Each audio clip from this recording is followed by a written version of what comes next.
প্রত্যেকটা মানুষ পরিস্থিতি বুঝা হচ্ছে প্রত্যেকটা পদক্ষেপ নেয়, এটা মনে রাখবেন। আপনাদের মন মানসিকতা দেখলে মনে হয় যে মানে আপনারা কারো বাবা মার সন্তানই না, এরকম করতেছে। সেগুলো কি করে দিয়ে দিতেছে আপনারা না আমার হাজবেন্ড? আপনারা জানেন না আমার হাজবেন্ড কোনো কাজ করতেছে না। আমি তো খুব কি বলে লোক দেখানোর জন্য গেছি, এটা আসলে ভুল ধারণা। এরকম কথাবার্তা আসলে না বলাটাই ভালো বলে আমি মনে করি, কারণ ভুল কথা বলছেন। আমি ছোটবেলা থেকেই মানে কারো কোনো জিনিস দেখা কখনো আমার বাবা মাকে বলি নাই যে ও এটা করছে আমার এটা করতে হবে, বা কারো একটা জিনিস দেখা নিজের কাছে মনে হয় নাই যে ওর এই জিনিসটা আছে আমার এই জিনিসটা লাগবে, এরকম আমি নই। তো আপনারা আপনাদের মধ্য থেকে চিন্তা ভাবনা করে বলছেন, তো ভালো করছেন। নেক্সট টাইম এরকম চিন্তা ভাবনা আমাকে নিয়ে একদমই করবেন না। কি হয়েছে বাবা? আর একটা কথা, লোক দেখানোর কিছুই নাই। আপনারা কিন্তু আমাকে দেখছেন আমার বিয়ের পর থেকে আমি মরিয়মের কাছে অনেক বেশি টাইম আমার এই কি আব্বা। তো আমি তো আর জানি না যে মরিয়মের হাত ভাঙা গেছে। আমি আমার বাবার বাড়িতে, কারণ আমি মানে আমার শরীরটা ভালো না বলে আমি এখানে আসি, কারণ বাড়িতে আমার একটু প্রেশার পড়ে যায়। এজন্য আমি এখানে থাকলে আমার ছেলেকে যদি আমার মা রাখে তাইলে হচ্ছে আমার কাছে অনেক রেস্ট মনে হয়। তো আমি এই জন্য হচ্ছে আমার মায়ের কাছে আসি। সুস্থ হলে অবশ্যই আবার বাড়ি চলে যাব, এইখানে যে এতদিন থাকবো তেমন না। তো অ্যাক্সিডেন্ট যখন হয়েছে বাড়িতে অবশ্য ফোন দিয়া বলছে যে মরিয়মের এরকম হয়েছে। তো এই জন্য হচ্ছে আমি যদি বাড়িতে থাকতাম তাহলে আমিও হয়তো জানতে পারতাম। আর আমাকে এক্সট্রা ভাবে কেউ ফোন দিয়া বলে নাই কা।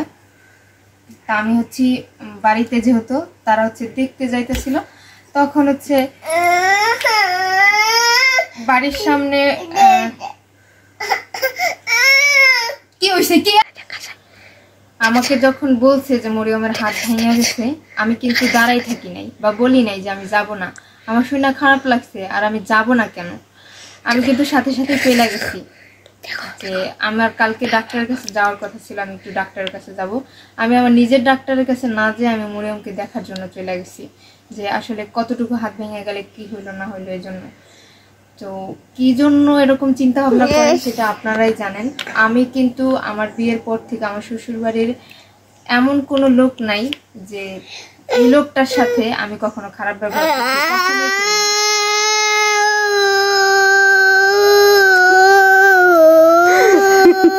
দুষ্ট করো আল্লাহ, এই যে মোবাইল, এই যে মোবাইল। তো আপনাদের কাছে মনে হইতে পারে যে সবার সাথে খারাপ ব্যবহার করি, এটা আসলে ভুল ধারণা। আপনারা সবাইকে জিজ্ঞেস করে দেখতে পারেন যে আমি কারোর সাথে কখনো খারাপ ব্যবহার করছি কিনা।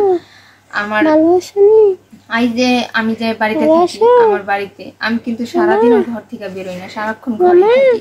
আমার ঘরের ভিতরেই আমার জীবন গেছে ছোটবেলার থেকেই। আমি সারাক্ষণ ঘরেই থাকছি। গোসল বা ওয়াশরুমে যাওয়ার জন্য আমি একটু বাইরে, এছাড়া হচ্ছে আমার বাইরে কোনো কাজ নাই। আমি সবসময় ছোটবেলা থেকে আমার লেখাপড়া চলছে, ঘরে থাকছি, কলেজ যাওয়া লাগছে, গেছি। এর বাইরে কোথাও ঘোরাফেরা আড্ডা এটা সেটা আমি ছোটবেলা থেকে এগুলো পছন্দ করতাম না, কারোর সাথে যাইতাম না। আমি ঘরেই বড় হয়েছি, ঘরেই থাকছি। আর এখন যে আমি শ্বশুর বাড়িতে থাকি সেটাও দেখা যায় কাজকর্ম যতটুকু করি, করা শেষ হলে ছেলেকে নিয়ে মানে হাই হতে ভালো লাগে না। আমি হচ্ছে ওরে ঘুম পাড়াইলে দেখা যায় অনেক সময় আমি শুয়ে থাকি, আবার দেখা যায় একটু হাঁটাহাঁটি করি, বা ঘরের মধ্যে ওরে খেলনা দিয়ে আমি একটু বসে থাকি। এইভাবে হচ্ছে আমার জীবন যাইতেছে। তো কারোর সাথে খারাপ ব্যবহারও কোনো মানে নাই। আর এমন নয় যে কারো কিছু হয়েছে তার আমি কখনো দেখতে জানি, এটাও না যে সে অসুস্থ আমি দেখতে জানি। আমার জায়ের যখন বেবি হয়েছে আমারও তো তখন মানে খারাপ অবস্থায় বলা যায়।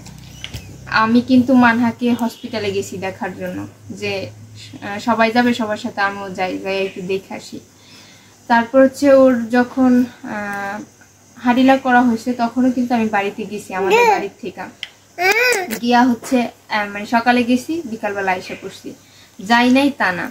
তারপর হচ্ছে আমার মেজ ননদ, আপনারা তো দেখছেন আমার মেজ ননদ কতটা অসুস্থ হয়ে গেছিল। আমি কিন্তু তখন 7.5 মাসের প্রেগনেন্ট ছিলাম। তারপরও কিন্তু আমি আমার ননদকে নিয়ে দৌড়াদৌড়ি করছি যতটুকু পারছি আমার সাধ্যের মধ্যে করে। আমি তো বাড়িতে ছিলাম না, আমার বাবার বাড়িতে ছিলাম। আমার শাশুড়ি মা ছিল আমার ননদের কাছে। তখন মনে হয়েছে মানে তারা কি খাবে, হসপিটালে কি করবে না করবে, আমি আমার মাকে দিয়ে রান্না বান্না করাইয়া হচ্ছে ওইখানে নিয়ে গেছি। তো কি জন্য এই ধরনের মানে ছোট লোকি কথা আপনারা বলেন, সেটাই আমি আসলে বুঝতে পারি না। তো যাই হোক, যার যার মন মানসিকতা থেকে আমাকে বলেন। আর যে কথাগুলো বললাম এই কথাগুলো বলতে গেলে আসলে মনে হবে যে আমি আসলে তাদের কথা দিলাম, এটা না। আসলে আপনারা যে আমাকে যেই ধরনের কমেন্ট করেন সেই অনুযায়ী হচ্ছে এই কথাগুলো বলা। লোক দেখানো বা মানুষের কাজ দেখা কাজ করা এগুলো আমি একদমই পছন্দ করি না। আমি আমার বিবেক মন মানসিকতা থেকে যতটুকু মনে হয় যে এটা তার জন্য আমার করা উচিত, আমি তার জন্য ততটুকুই করি। সো এই ধরনের কথা না বললেই ভালো বলে মনে করি। আর আমাকে যে প্রত্যেকটা মানুষের ভালোবাসতে হবে এমন কোনো কথা নাই যে আমাকে ভালোবাসতেই হবে। এই যে আপনারা যারা আমাকে বাজে কমেন্ট করেন এখানে আইসা, না জেনে না বুঝেই একটা কথা বলে ফেলেন, তো তাদের উদ্দেশ্যে বলি তারা আসলে মানে যেমন তেমনই মানুষকে মনে করেন। আর যারা আমাকে ভালোবাসে সাপোর্ট করে তারা অবশ্যই আমাকে ভালো কমেন্ট করে।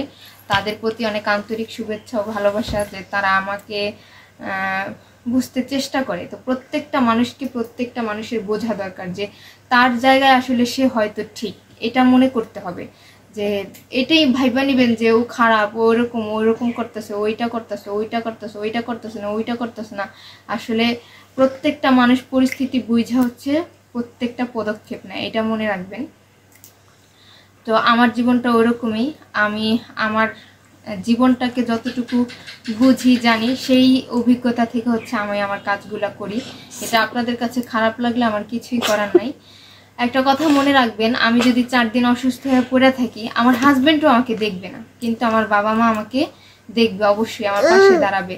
সেই আমার বাবা মাকে নিয়ে আপনারা অনেক কথা বলেন যে তাদের কাছে পড়ে থাকেন, তাদের কাছে এটা করেন, তাদের কাছে ওইটা করেন। আসলে এটা আপনাদের ভুল ধারণা। আমার বাবা কি কাজ করে নাই কখনো? আমাকে কি মানুষ করে নাই? আমাকে কি বড় করে নাই? বড় না করে কি আরেকজনের বাড়িতে বিয়ে দিয়ে দিছে? আপনাদের মন মানসিকতা দেখলে মনে হয় যে মানে আপনারা কারো বাবা মার সন্তানই না, এরকম মনে হয়। এই ধরনের কথা কখনো বললেন না, কারণ এই ধরনের কথা হচ্ছে বাবা মা শুনলে কষ্ট পায় যে আমি আমার ইনকামের টাকা পয়সা বাবা মাকে দিয়ে দিতেছি, আমার ইনকামের টাকা পয়সা দেয়, তাহলে আমি যে বাড়িতে যেগুলো করতেছি সেগুলো কি করে দিয়ে দিতেছে? আপনারা না আমার হাজবেন্ড? আপনারা জানেন না আমার হাজবেন্ড কোনো কাজ করতেছে না? আমি আমার শ্বশুর বাড়ির আমার শ্বশুর শাশুড়ি, আমার ননদ, তারপর আমার হাজবেন্ড, আমি প্রত্যেকটা মানুষের কাছে কৃতজ্ঞ, কারণ আমাকে যে এইখানে তারা আয়না দিছে। এই প্ল্যাটফর্মে কাজ করতে পারি শুধুমাত্র তাদের জন্য। তো আমি সব সময় তাদের কাছে মানে একটা এটা আমি কৃতজ্ঞতা স্বীকার করি যে তাদের জন্যই আমি এই কাজটা করতে পারতেছি। তাই বলে কি আমি মানে আমার সব টাকা পয়সা মানে যেখানে সেখানে দিয়ে নষ্ট করে ফেলবো? সেটা করলেই মানে ভালো বউ হয়ে যাব, ভালো মানুষ হয়ে যাব? অসম্ভব। কারণ আমি এইখানে কাজ করি, আমার সংসার চালাইতে হয়, আমার ছোট একটা ছেলে আছে, তারে আমার মানে সব কিছু দিয়ে রাখতে হয়, আমারও শখ ইচ্ছা বলে কিছু আছে। আর আমি আমার হাজবেন্ডকে যতটুকু পারি, যেটা মনে হয় যে এটা আমার তাকে দেওয়া, খাওয়া পড়া তার হাত খরচ যতটুকু সম্ভব পারি তাকে দিয়ে রাখি। সো তার বেশি আমি পারবো না। সেটাতে যদি সে খারাপ ভাবে বা খারাপ বলে, আই ডোন্ট নো, ওটা আমি কিছু মনেই করি না। কারণ আমার এই ইনকাম দিয়েই হচ্ছে আমার সংসারে টুকটাক কেনাকাটা, তারপর হচ্ছে আমার সংসারটা চালানো, নিজেদের পোশাক খাবার সব কিছু, তারপর হচ্ছে আমার ছেলের একটা ভবিষ্যতের কথা চিন্তা ভাবনা। তো সবকিছু হচ্ছে আমার এই মানে এই এতটুকু সম্বল দিয়া আমাকে এই কাজটা শিখাইছে। আমি এই কাজটা শিখছি তো ভালো, এখন এখানে কাজ করতেছি যেহেতু, তো এই ইনকামটা তো আমার মানে ধরে রাখতে হবে, আমাকে কিছু করতে হবে। তো সেটা আমি আমার মতো করে করতেছি। সেই কৈফিয়ত তো আমার কাউকে দিতে হবে না যে এইখানে আমি কি করতেছি, এটা দিয়া কোথায় রাখতেছি, কোথায় কি করতেছি, সেটা তো আর কাউকে বলার কোনো প্রয়োজন নাই। যখন একটা জিনিস করব তখন তো আমি যেহেতু ব্লগিং করি, সেক্ষেত্রে আপনাদেরকে আস্তে আস্তে সামনে দেখাবো যে এটা আমার করা হইতেছে, এটা আমি করতেছি না। কি জন্য আপনারা এই মানে আজে বাজে কমেন্ট করে ফেলান, একটা কথা বলে আর একটা কথা, আপনাদের আমাকে মানুষ চিনাতে হবে না, আর কে ভালো কে মন্দ সেই বিষয়ে অ্যাডভাইসও দিতে হবে না, কারণ আমি আমার শ্বশুরবাড়ির ফ্যামিলি বলেন আমার ফ্যামিলি প্রত্যেকটা মানুষের খুব কাছাকাছি মিশি, সো আমি জানি কে ভালো কে মন্দ। এই ব্যাপারে আমাকে অ্যাডভাইস দেওয়ার কোনো প্রয়োজন নেই, আর আমাকে বলারও দরকার নেই যে ও ভালো ও খারাপ। আমি আমারটা খুব ভালো করে জানি কে ভালো কে খারাপ, তো এই ধরনের কথা আমাকে বলতে হবে না। আর আমাকে আপনারা খারাপ মনে করতেই পারেন, আপনাদের খারাপে আমার কিছুই যায় আসে না। আমি আমার মতো করে থাকতে চাই, আমার মতো করে বাঁচতে চাই, আমার যতটুকু দরকার আমি ততটুকুই করব। আপনাদের খারাপ ভালোতে আমার কিছু যায় আসে না। আপনারা আমাকে খারাপ বললেই যে আমি খারাপ হয়ে যাব সেটা না। এই কথাগুলো আসলে বলতে চাই নাই, কারণ কিছু কিছু মানুষ আছেন যারা আমাকে উল্টাপাল্টা কমেন্ট করেন, করতে থাকেন, আরও করেন সামনে, তাতে আমার কিছু যায় আসে না। তবে একটা কথা বলি, যদি আমার কথায় কেউ কষ্ট পান তাহলে আমাকে মাফ করে দেবেন, কারণ মানুষ চিরকাল বাঁচে না আর বাঁচবেও না। মানুষ হচ্ছে মরণশীল, কার জীবনে কখন মৃত্যু আসে সেটা বলা যায় না। আমি কাউকে কষ্ট দিয়ে কথা বলতে চাই না, কারণ এই কথাগুলো বলি শুধুমাত্র যারা আমাকে কষ্ট দিয়ে কথা বলেন তাদের উদ্দেশ্যে, যে তারা আসলে কেমন, যারা আমাকে এই ধরনের কথা বলে ফেলেন তারা আসলে কেমন, তারা কি মানে চিন্তা করেন যে মানে আমার জীবন একরকম আছে, তার জীবন তো আমার মতো নাও হইতে পারে, তার জীবনটা তো আলাদা হইতে পারে, এরকম চিন্তা ভাবনা করবেন। কারণ প্রত্যেকটা মানুষের জীবন হচ্ছে আলাদা আলাদা, কারো জীবন এক না। যে আপনার জীবন মানে ফুলে ভরা, তারপর হচ্ছে যখন যা চাইতেছেন পাইতেছেন, প্রত্যেকটা মানুষের সাথে মিশতেছেন, ভালোবাসা পাইতেছেন, আমার জীবনও যে তা হবে তেমন না। তো প্রত্যেকটা মানুষকে কথা বলার আগে হচ্ছে চিন্তা ভাবনা করে বলবেন যে সে তার জায়গায় কতটুকু ঠিক আছে আর কতটুকু ঠিক নেই। আর মরিয়ম আর তানহা হচ্ছে আমার জীবনে অন্যরকম একটা মানুষ, কারণ মরিয়ম হচ্ছে আমাদের ফ্যামিলির একটা মানুষ যার সাথে আমি সবচেয়ে বেশি মিশছি। ওরা হচ্ছে যখন ঢাকা ছিল তখন তো সাবজেক্ট আলাদা ছিল, আর যখন দেশে আসছে জাজিরাতে আইসা পড়ছিল তখন কিন্তু আমি ওদের কাছে অনেক বেশি যাইতাম। দেখা যায় 2 দিন 3 দিনও আমি ওর কাছে থাইকে আসতাম, আবার দেখা যায় সকাল যাইতাম বিকাল আসতাম। তাহলে মানে ওর সাবজেক্ট একটু অন্যরকম ছিল। আর ওর যেহেতু একটা অ্যাক্সিডেন্ট ঘটছে, আমি কি মানে শুনে না যেয়ে পারতাম, মানে আমার জায়গায় অন্য কেউ দাঁড় করান তো সেই কি না যায় পারতো। আর মানে সেই অনুযায়ী কি বললেন যে আমি হচ্ছি মানে লোক দেখানোর জন্য গেছি, লোক দেখানোর কিছু অ্যাক্সিডেন্টের কথা শুনে গেছি ওরে দেখার জন্য। তো প্রত্যেকটা মানুষের পাশে এরকম আমি হয়তো ওরকম করে দাঁড়াইতে পারি না, তবে চেষ্টা করি যথেষ্ট। আমার শ্বশুর অসুস্থ হয়েছে, তখন হচ্ছে আমার বিয়ে হয়েছে হয়তো বছর খানিকের কাছাকাছি চলে আসছিল। তো আমি হচ্ছি ওরকম করে বাড়িতে থাকতাম না, আমি যাইতাম 2-4 দিন বেড়াইতাম চলে আসতাম। তো ওই অনুযায়ী তো তাকে আমার সেবা যত্ন করা হয় নাই। আমি তো কখনো বলি না যে আমি তাকে অনেক সেবা যত্ন করতে পারি। আমি যাইতাম কয়েকদিনের জন্য বেড়াতাম, আমার তো মাসের পর মাস ওই বাড়িতে সিচুয়েশন ছিল না। আমি যাইতাম কয়েকদিন বেড়াইতাম চলে আসতাম। তবে আমি তো মানে চেষ্টা করছি তার অসুস্থ সময় মানে একটু হলেও হেল্প করার চেষ্টা করছি, সেটা আমার ফ্যামিলির সকলেই জানে।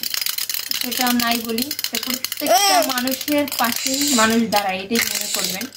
তো এই খারাপ চিন্তা ভাবনাগুলো মাথা থেকে ঝেড়ে ফেলেন, আর মানুষকে এই ধরনের কথা বলে কষ্ট দেওয়ার কোনো মানে হয় না। তো এই সময় আমি এই কথাগুলো বলতে চাই নাই। আসলে আমার কাকে নিয়ে কোথায় যাইতে হইব, কাকে নিয়ে আমি কমফোর্টেবল ফিল করবো, এটা এখন ব্যক্তিগত ব্যাপার। আপনারা আমার ভিডিও দেখেন, এই জন্য হয়তো অনেক কিছু বইলা ফেলেন। তো ভিডিওতে সবাই সবকিছু দেখায়ও না, করেও না। দেখা যায় আমি কিছু কিছু ব্যাপার আছে যেগুলা বলি, আসলে এগুলো আমার বলা দরকার বলে আমি মনে করি, তাই বলি। তো এটা পার্সোনাল বা ফ্যামিলিগত ব্যাপার নিয়ে আপনাদের সাথে আলোচনা করি তা না। তো যাই হোক, অনেক কথা বলছি। যদি আমার কথায় কাজে ভুল ত্রুটি হয় অবশ্যই ক্ষমা দৃষ্টিতে দেখবেন। আজ এই পর্যন্ত, সবাই ভালো থাকবেন, সুস্থ থাকবেন, আল্লাহ হাফেজ।